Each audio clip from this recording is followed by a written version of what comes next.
Iran Israel চলমান সংঘাতের মধ্যে গেল শনিবার ইরানের ৩টি পারমাণবিক স্থাপনায় হামলা করে যুক্তরাষ্ট্র।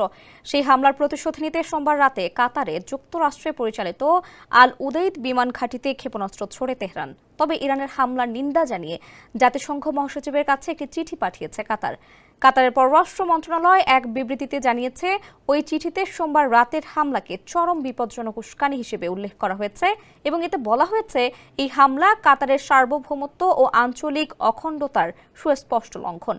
চিঠিতে আরও বলা হয়, ইসলামী বিপ্লবী গার্ড বাহিনী বা আইআরজিসির এই ক্ষেপণাস্ত্র হামলা এই অঞ্চলের শান্তি ও নিরাপত্তার জন্য সরাসরি হুমকি।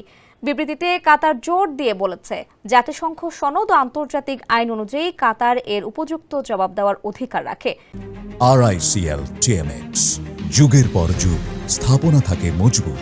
দেশটি জানিয়েছে, তারা দোহায় নিযুক্ত ইরানের রাষ্ট্রদূতকে এরই মধ্যে তলব করেছে। সোমবার কাতারের পররাষ্ট্র মন্ত্রণালয় ওই ক্ষেপণাস্ত্র হামলার নিন্দা জানিয়ে বলেছিল, তারা ইরান থেকে ছোড়া সব ক্ষেপণাস্ত্র প্রতিহত করেছে।